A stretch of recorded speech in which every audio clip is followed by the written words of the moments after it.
You're listening to the We Are Libertarians podcast network.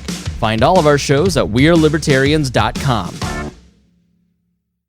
So whether I'm speaking to a crowded barroom about the principles of liberty, gushing over my love of Ayn Rand on a panel at Freedom Fest, or speaking to college kids about how the world of media and politics really function, I'm always meeting bright-eyed and bushy-tailed wannabe Hemingways with the potential for the next great American novel or book sitting right in their head. We live in a time where it's easier than ever to write, publish, and promote your book, but knowing how to do so and do so correctly is the biggest obstacle for many new authors. I've consulted for many authors writing everything from memoirs to how-to guides, and not one of them has the same path to success. If you're sitting on the completed manuscript wondering what to do next, or you need some one-on-one guidance on how to complete your book, I'm here to help you write, publish, and succeed.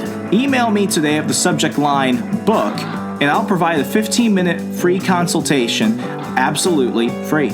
Oh, I already mentioned it was free. How about that? 15 minutes free. Check out my email in the show notes today and contact me with the subject line book for your free 15-minute private one-on-one author's consultation. And let's get started on your road to success.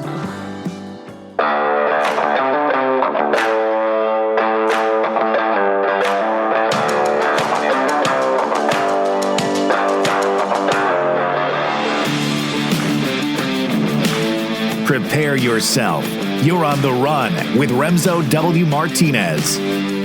All right, folks, so we're going to go ahead and get a chance to dive into a topic that no matter what day, pandemic or no pandemic, regardless of the topic that you're jumping into, self-publishing now seems to be something that more of you want to talk to me about. Mainly because a lot of you are thinking, shit, if that moron can do it, it must be remarkably easy. And I'm here to tell you, yes, this moron did do it twice. And it's not remarkably easy, but it's enough for me to do it. And it's enough for a lot of people to do it. Because when it comes to the great equalizer that is the internet, it allows anybody to go ahead and jump through conventional means to go and put their product out directly to consumers. And it's one thing for me to go ahead and tell you my personal journey, self-publishing, but I wanted to go ahead and bring in other people because no one person is going to have the same path as another. I had about 6 different clients over the past month, people writing memoirs, people writing fiction, people writing nonfiction, people writing textbooks, people who want to self-publish, people who want to traditionally publish, and not one of them is the same. So I wanted to go ahead and bring on my good friend Matt Wright. He's self-published 2 books, and he's always working on many different projects, especially over at Muddied Waters of Freedom. Go ahead and check out muddiedwatersoffreedom.com. Matt, thank you so much for coming on the program. Hey, what's going on, Remso? Good to be here. Good to see you. It's been a while since we've done one of these. Since before the plague. Yes, it was definitely before the plague. It was definitely before that. I think the last time one of us was, I think it was when you had just done your I Worship Satan book. Oh, how to contact the devil and other demons? Right. Available on Amazon and the dark web right now. It was right after that. I think you came on my show and we discussed it for a while. We summoned succubuses and other things to go after our enemies. No fatalities, but several accusations of manslaughter. So it worked out. Very true. Very true. Very true. So Matt, you can't read, yet somehow you were actually able to write books. Yeah, it's actually really it's an amazing phenomenon where I absolutely cannot read, especially anything that you write. But sometimes it's not in English. That's fair. But I've always had a gift at being able to type really fast, even though I have no idea what the words are that are coming out. I can't keep it up, folks. It's always great to meet other writers, and I've known Matt for around 2 years now. And when you first started getting into writing, as we've both discussed, you published your first novel. It was Diary of an Addict, right? Right. Dear Jack, Diary of an Addict. Yeah, and that I don't know, correct me if I'm wrong. You did not intend on initially publishing that. That was really more of a journal for you to get through a rather difficult stage of your life. But when you finally, got to the point where you're like, wow, this is actually something that people might be interested in, you went back, you dusted it off, and you published it as a book. What was kind of your thought process? Did you ever actually intend on publishing that eventually? Or was it something where you're like, if it happens, it happens, but otherwise writing is really just for me? Right. Yeah, no. So when I first wrote Dear Jack, it was when I was coming off of a lot of very hard drugs. And I was reading an old diary of mine, and the diary entries in the book are most of them, a few of them I had to make up for the book, but they were it detailed my descent into addiction. And then so I was like, man, I could turn this into a story. And I just started writing about these characters who were coming together to help somebody get off drugs. And I think it was my own mental way to help me do it. And it took me a couple of months to do it. And anytime that I was feeling the urge to do anything, I was sitting at a computer and I was just typing away and just doing my absolute hardest to not relapse. And that was where that book came from. And then I finished it. I sent it to my sister, who at the time was an editor. She gave it a once over. And she was like, yeah, it's good. You're going to have to polish it up. And I said, well, I kind of just wrote it for me. Just wanted your opinion. She goes, no, it's good. I like it. I said, great. And then I put it away. And then 10 years later, I didn't have anything to work on. So I started working on it again. That wasn't true. It wasn't 10 years. It was 5 years. Still 5 years. Yeah. I lose things that I put in my in a random folder on my laptop 2 weeks ago. Nonetheless, 5 years. Right. Yeah. No, I actually found it on accident. It was on an old hard. It was on those things. The things. Thumb drive. Thumb drive. Yeah, it was on a thumb drive that I found, and I was like, I wonder what's on this, and I found it, and I said, oh well, I'll work on that again because I don't have anything else right now. So I wrote it again, and then I was like, well, yeah, I like it, and I thought about like going for a not self-published option. So I sent it out to a few publishers. They all rejected it. And so I just put it back away. I said, all right, I wrote this when I was in my early 20s, not really all that worried about it. And I wasn't sure if I wanted to do the novel thing at the time. And then when I quit drinking alcohol years later, I brushed it back out, touched it up more, and then I just self-published it. When you went ahead and sent off the manuscript to different publishers, what type of feedback did you get? Mainly form letters. It was mainly form letters. Most of them were saying, we don't accept work that's not represented. You need to have an agent, and agents only wanted people who already had something published. And so I was kind of stuck in this cycle of, I need an agent to get published, but I need to get published to get an agent. And I was stuck right there. And it's a vicious cycle. And that's the one thing that really, deters a lot of people. And I tell all my clients when I work with them, you need to understand, I don't have anything really against the idea or the function of getting a literary agent. But I think if you can avoid it and just go straight with a publicist, that will be better.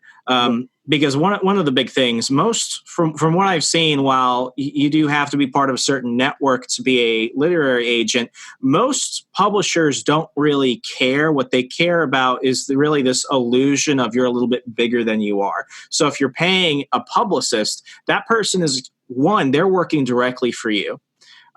You are really their only focus. Secondly, they have more of an incentive to keep going because they want to keep the contract getting extended. Whereas with an agent, most agents, people don't know this, you can't hire an agent. You technically send your manuscript off to people, and then an agent has to decide whether or not your book is worth it. So even then, it creates this real strange relationship, which isn't that of a client and a business. It's more of like this strange partnership where you're constantly being dangled around by a puppet by either these publishers or the agent. And then in worst most cases, agents will sometimes force writers, especially a lot of new writers, into an agreement where they sometimes own some of the lifetime royalties for those books.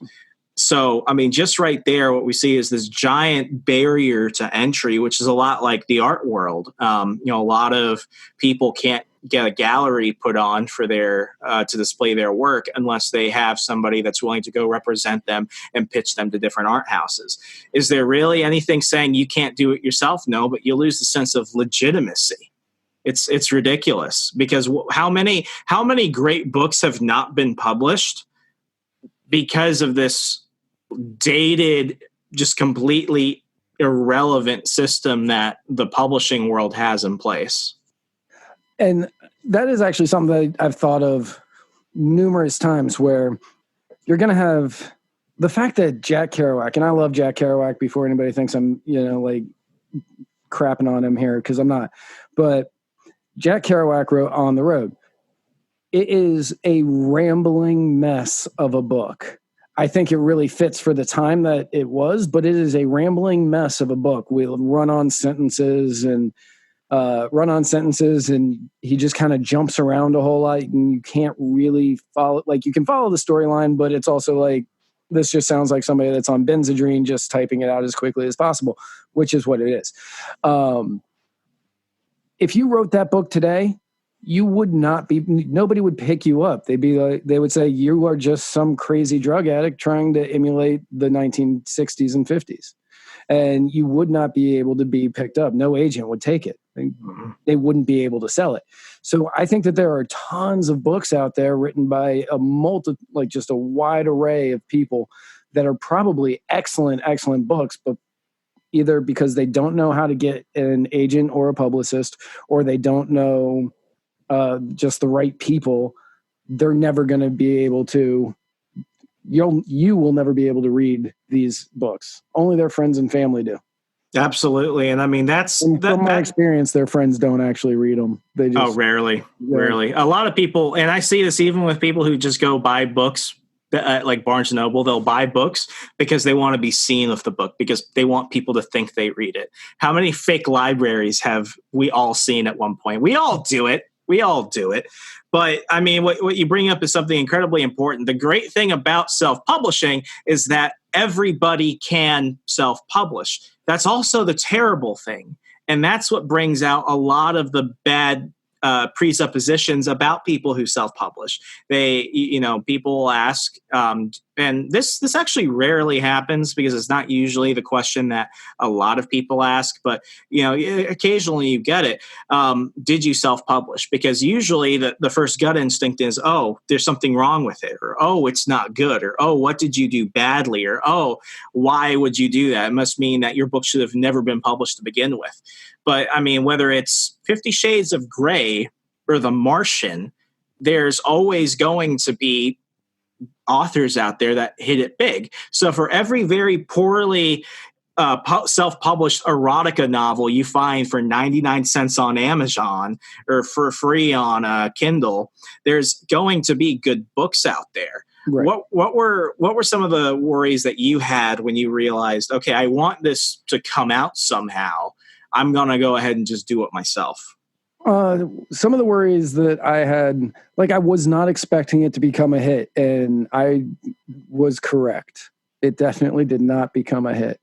But my main worries were people who bought it and then reviewed it on Amazon who hated it, because I was not sure if I was going to be able to handle that kind of criticism about the book that was me bearing everything. Especially a book that I was writing just strictly for, therapeutic reasons. So that was my main concern about it. I didn't care if it became a hit. I just wanted to really have my own book out there because I'd always wanted it. So I decided to do it, and then I figured I would never do it again after that. So that was my main concern, was just how people that I didn't know would react to it. Yeah, and that is definitely a fear I think everybody has. And this goes for both self-published authors and traditionally published authors. The same. It's always when you put yourself out there. that you're going to get criticism. And the thing that I had to learn myself is that there are going to be people who love it. There are going to be people who hate it. And there are going to be people who just don't have an opinion. They're already out there. By me doing this, I'm just going to see where people stand on it. Right. And that, criticism hurts, especially when it's done just to like blatantly attack you. There were problems with my first book because it was my first book that still bother me. And there have been times where I'm like, oh, maybe I should take it off the store. But then again, I meet twice as many people that read it and they like it. And then it's like, no, I'll keep it up there. That is definitely something that I can tell people doesn't get any better, but it certainly becomes more bearable, if that makes sense. Right. And from everybody that read it, I've gotten a few negative reviews from some people that I know. And to those people, I don't really like them all that much. So I just think they're idiots. But to anybody that I had like an ounce of respect for, they all either lied straight to my face convincingly or they liked it. And I go with they liked it. And that's really all that matters. As long as my friends and family actually like it, that's all I was really going for on that one. Yeah, it's one of those things where I think I was in a better position than most other self-published authors because I was so accustomed to promoting businesses and promoting candidates. It became very easy for me to sell other people, though I had never really sold myself in a way. Right. So I had the floodgates of people. And what was really funny was almost none of my friends and family read my first book. It wasn't until they heard other people reading my book that I think they felt guilted into reading it, especially when it became a bestseller. It became a bestseller after about a month and a half. So about day 40, it came out and then everyone started picking it up. But I mean, ultimately, folks, you got to understand, and this is why I tell people when you get rejection letters from publishers, there are two things you need to understand. One, there's more than enough publishers out there if that's the way you want to go. It's just really a numbers game. There is somebody who's going to want to publish it. It's just finding the one. So if you're willing to be really patient and play that game, you're going to find them. So don't think that no one will publish your book. There are plenty of places that will publish it. I did not have that patience. I realized, and my criticism from some editors was that my first book, Stay Away from the Libertarians, was too much of a niche market.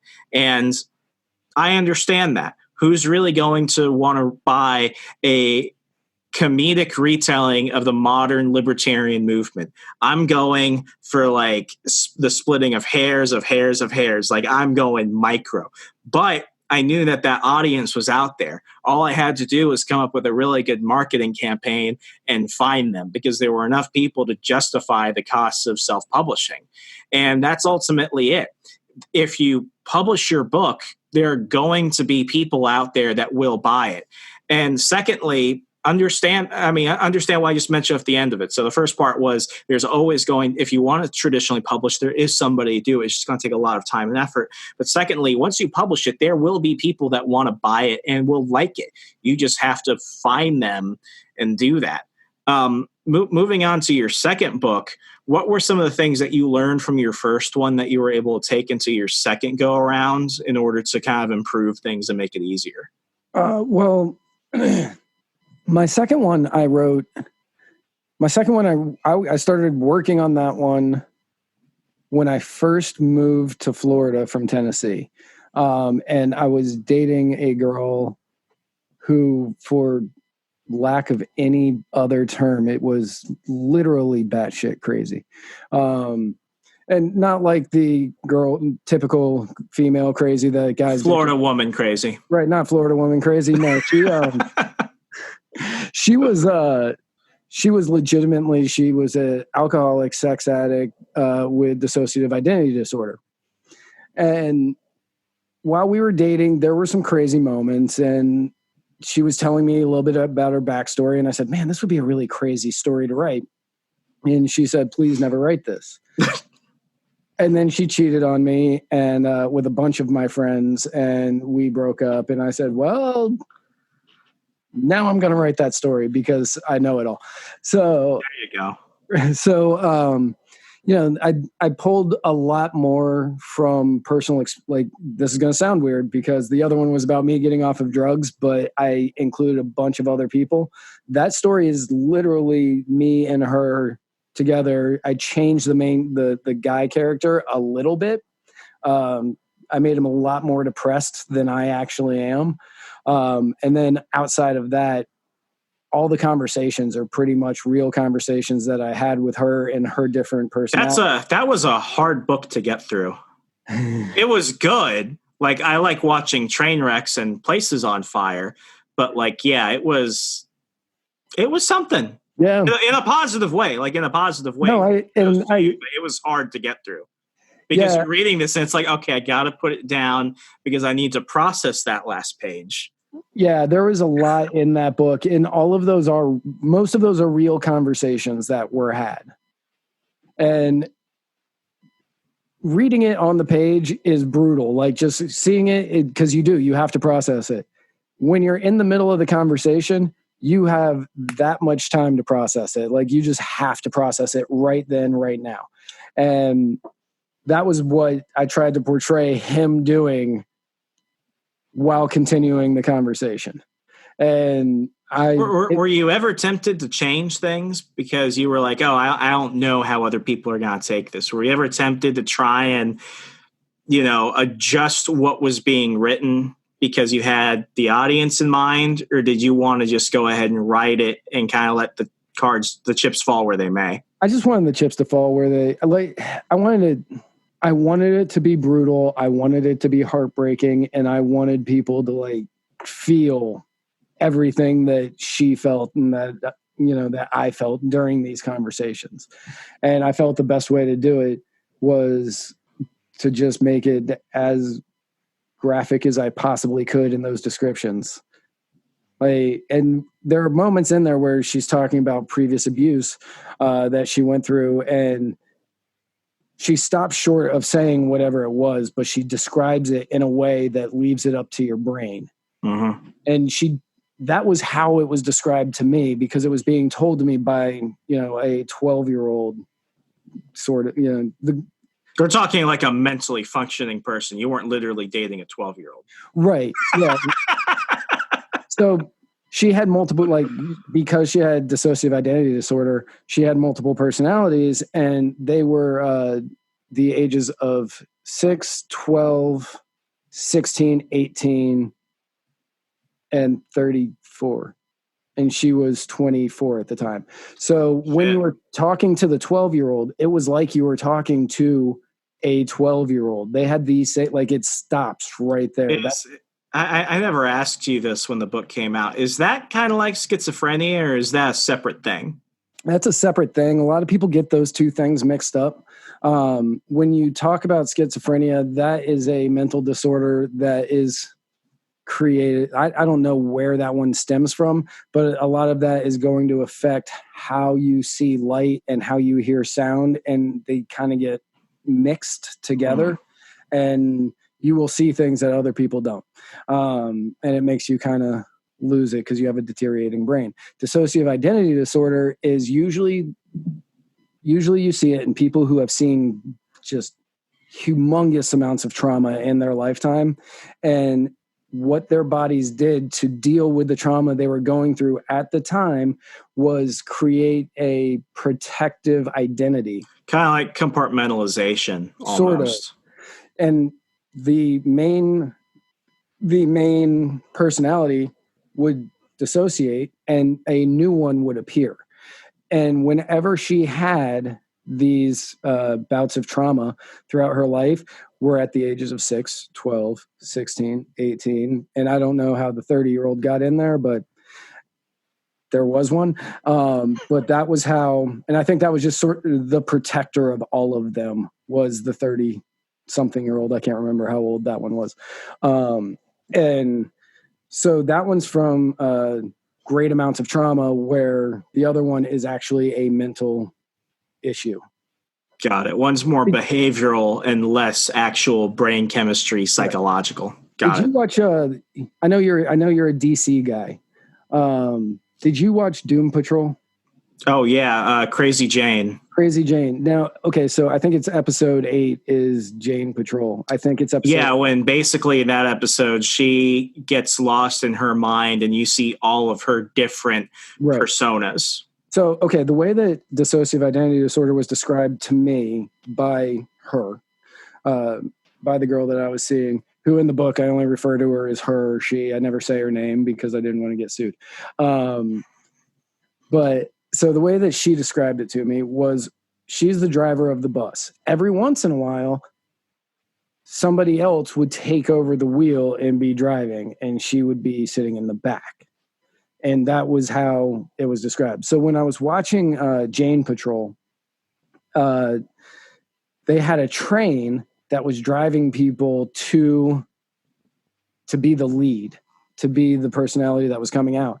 Right. And the way that it was all sort of described to me was the way that it was in the show was almost identical to how it was described to me by her. So the way that they described it in the show, the way that they portrayed it is actually pretty spot on based on what she told me and then based on what I researched about it. So here's a question. And I think this applies to both fiction writers and nonfiction writers. Basically writing about topics that, and this is more of like, I'll call it a social justice criticism, but I do think it does have some legs to stand on. Basically, when people write about people, events, or situations that they were not inherently a part of or literally a part of, how do they write it in a way which is authentic as possible? And I do understand this. For my second book, How to Succeed in Politics and Other Forms of Devil Worship, I was writing about a hardcore Southern segregationist during the Civil Rights Movement for that part. And then you have the story of Art Brown, which is a fictional parallel story running in the book.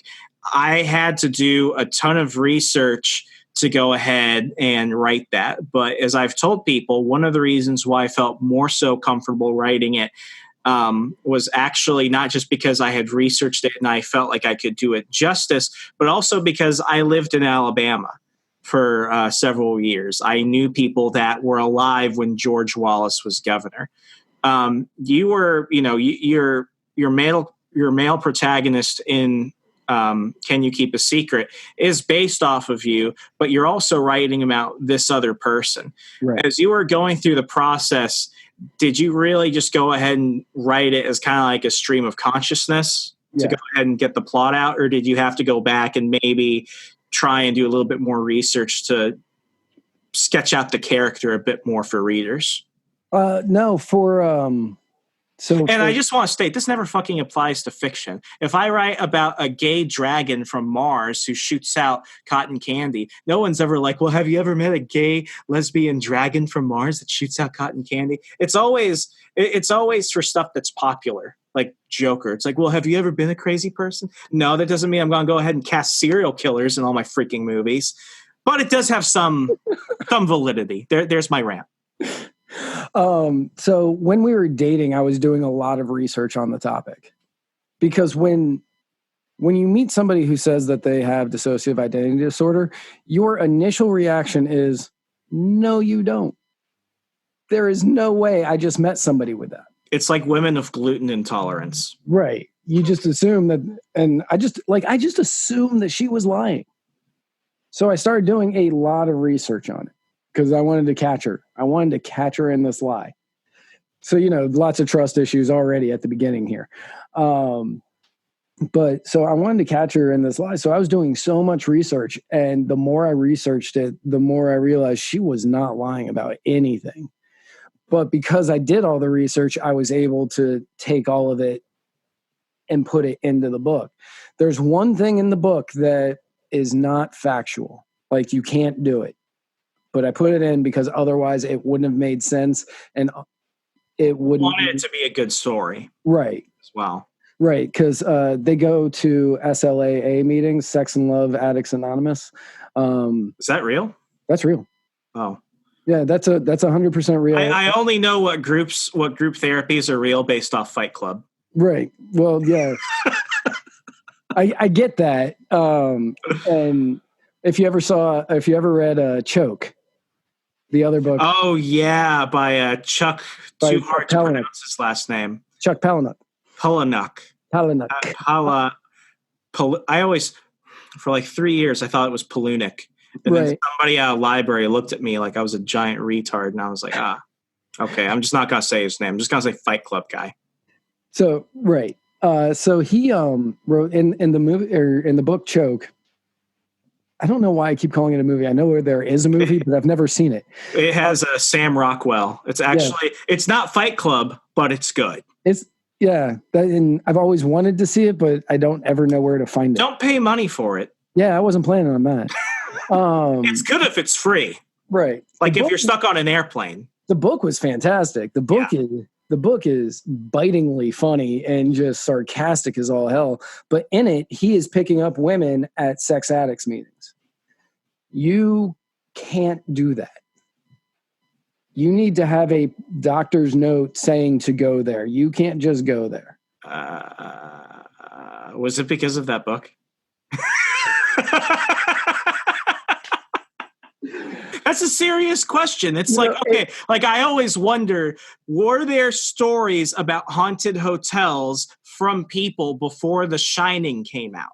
It's really hard to find that. So now I'm applying that same logic to a lot of things. It's like, did this happen before this became a thing in pop culture? Right. But that's a whole other tangent. Right. That's actually a good point. I don't know if you could get into SLAA meetings before Choke came out, and then they're like, oh wait, this is actually a really good point. We shouldn't just let randos come in here to the sex addicts meeting, so they can just walk out and be like, so just want to go to my car or what?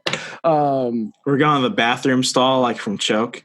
Right. If you haven't read that book gets to it in like the first and second chapter.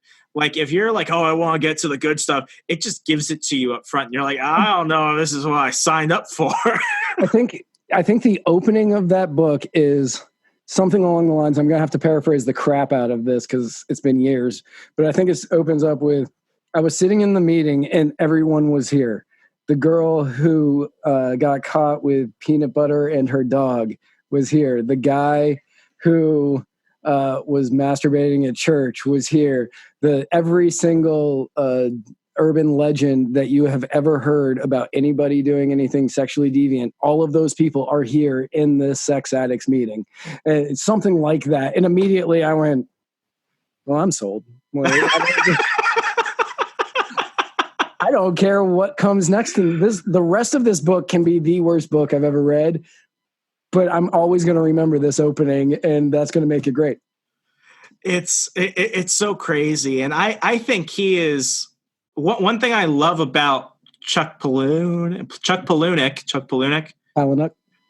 fucking Fight Club guy, is that he was a journalist before he got into creative writing. So he writes his stories really the way a journalist would create a narrative report or a narrative commentary piece.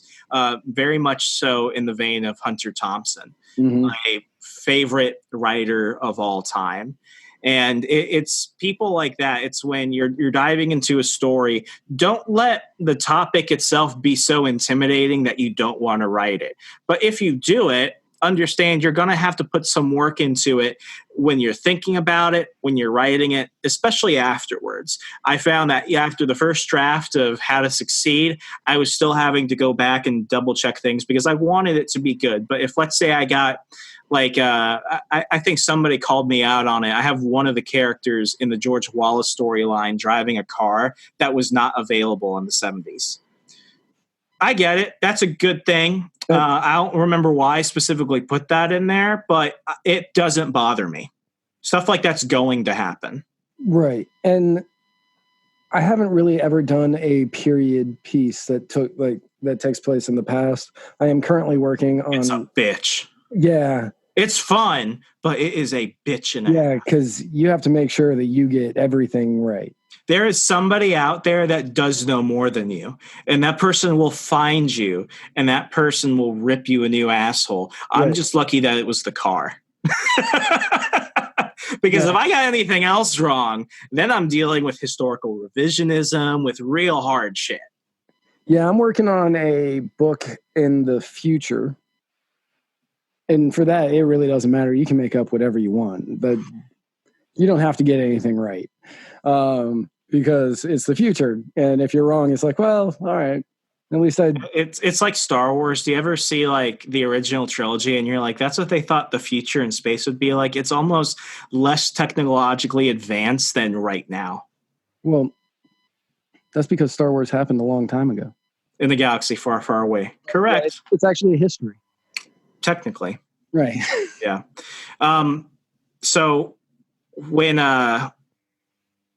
you finished the manuscript for Can You Keep a Secret, did you want to go the self-publishing route again, or did you think maybe this time I'll try and get it traditionally published? I thought about. I feel like I'm sorry I cut you off. I feel like once you've done it by yourself, it's really a lot less intimidating, and you're just like, I might as well do it. Yeah. Once I finished the manuscript, I sent it off to my editor, who did an amazing job. I would definitely recommend her to anybody who could possibly want editing work done. Except now she's really busy with her real job. But she read it and she goes, you could get this published like through a real publishing house. And I said, oh, do you have an agent or a publicist for me? And she said, no. And I said, well, then no, I can't. And she goes, are you just going to self-publish again? And I said, yes. And she goes, well, I think it'll be a bigger hit than Dear Jack. No, it wasn't. But I think it's a better book. How to Succeed sells terribly. I admit it. I tell people. I think part of it is because of Corona, but I also know part of it's a lie because it wasn't doing well before Corona. Right. But I still love that book. Like it is more so of my first like true love of a book, more so than my first book. Right. And that's how I feel bad about it. That's how I feel about Can You Keep a Secret? Like, it's my second book, but I love it so much more than my first. Mm-hmm. Because there was something about that book that, for a lot of that book, I legitimately shut my brain off, and it is a stream of consciousness just coming out. And a lot of times it doesn't seem to make sense for the storyline until you get through everything. And then it's like, oh, all of this stuff connects. Yeah, it all connects and it's all important. Even his random thoughts, which were legitimately, like, there's one part in there where I'm saying something about he was looking at her and he realized that he knew that they wouldn't be together forever. And all he wanted to do was have sex with the blonde girl with the whatever. And that's because a blonde girl that I wanted to have sex with had walked in the door of the coffee shop that I was at the time. And I was just kind of, why not just keep typing? Because that was where my brain went, and wherever my brain went was where his went. And it was a strange experiment to try to do, since he doesn't say a word throughout the book. And everything that he says is internal monologue. So there is a lot of random things that lead to the story that are in his brain. Yeah, it's almost like The Great Gatsby in a way, because I personally hate the character of Nick Carraway. Yeah. I think he's a sociopath. Yes. Because he just watches all this stuff and he's like a spectator to it, but he never says anything. And it's like, you fucking psychopath, do something. So I that's definitely a way to do it. But I mean, to kind of wrap up everything together, folks, understand that if you want to write, if you're not doing it for yourself, there's no point in doing it. Because I know plenty of people that wrote books that made them a ton of money and made them famous, but they wrote it because they were on contract to write it. And there's genuinely no passion in it. I know people that write books because they want to be an author, but they pushed out something just to meet the basic criteria that they weren't passionate about. And some of them were successes, some of them weren't. But everyone I do know that has either published traditionally or self-published who did it because they genuinely loved writing ultimately would not have had it any other way. I would agree with that 100%. Like, I write, everything that I write is because I want to write that book at that time. I've got a detective mystery novel coming out sometime soon. I'm not really sure. It's done. I'm just waiting on the final edit for it. That'll be cool. And I was talking to my now girlfriend at the time, and I had a week off, and I said, I don't know what to do with myself. I have a week off. And she said, well, write something. I said, I don't know what I'd write. And she goes, is there anything you've always wanted to write? And I said, yeah, I want to write a detective novel, a murder mystery. And she goes, well, write that. And so I sat down and I pumped it out. It's short. It's only like 40,000 words. And that's all I wanted. I just wanted to do a short little detective novella, like a pulp thing. And I did it. I knocked it out. And everybody that's read it has told me that they love it. So I was like, okay, great. Now I can move ahead. I got to bring you on to talk about that. When it comes to, pulp noir stories, Dick Tracy, I eat that shit up like it's going out of style. Matt, I've got to let you go in a few minutes. I just want to ask if there's any advice that, any couple of things that you want to go ahead and let new and aspiring authors know to kind of help them along their journey, whether they're doing the self-publishing route or the traditional publishing route. I think either is good for anybody that's willing to commit to it. What would your tips be? The most important thing, and everybody's going to say this, write about what you know. 100% accurate, write about what you know. If you have a fantastic imagination and you can work on sci-fi, which I can't do, knock yourself out. You probably can do it. I can't. But the most important thing you can do as a writer is to write every day. Every day. Absolutely. Not miss it. If you miss like a Sunday or, a Saturday here or there, that's fine. But write every single day that you possibly can, because that keeps the skills sharpened. It keeps them honed, and it just makes your writing better. Have you ever felt sick when you go a few days without writing? Yes. That's a real thing. That is a real thing. Absolutely. Like, it cures my depressions. Like, I'll sit there and I'll just be feeling crappy, and I'm just like, I don't understand it. And I'll sit down and I won't want to write, but I'll just start typing. And then all of a sudden I feel so much better as soon as I get through anything. It doesn't even have to be good. Absolutely. Absolutely. Folks, I mean, that's key. If you are a writer, you can't just call yourself that. It's like calling yourself a runner and you never run. So to be a writer, you don't even have to be published. It's just the act of passion of writing for the things that you love and the things that you're passionate about, whether you publish it or not. I've written articles, op-eds, short stories, a whole bunch of shit that will never see the light of day, but I'm glad I did it because I love it and I had to do it. Matt, thank you so much for coming on the program. I'm going to go ahead and link to both of your books, and we're going to have you on again for when your detective novel comes out. If people want to keep up with you and everything you're doing at the Muddied Waters of Freedom, check out your show, The Writer's Block. How can they do so? You can find all of our stuff at Muddied Waters Media or muddiedwatersoffreedom.com. Either one of those will get you to the same spot. And then we are on Facebook, we're on Twitter, we're on Instagram. We're on social media. If you have a preferred social media, we are on it. You know how Al Gore's amazing internet works, folks. And as always, let's keep this conversation going. I do author consultations for people. If you go ahead and email me with the subject header book, I'll give you 15 minutes free. We can cram as much as you want. And if you never want to talk to me again, that's fine. I just want to connect with people, expand my network, help you out. And if you want to go ahead and decide whether or not you want to self-publish or traditionally publish, I can help you with that. And as always, find me everywhere at Hey Remso, HeyRamso, and I'm on the Parler app just at Remso. If you ever see Remso 2 pop up, call that person a loser. As always, you're listening to On the Run. I'm Remso W. Martinez. Good night.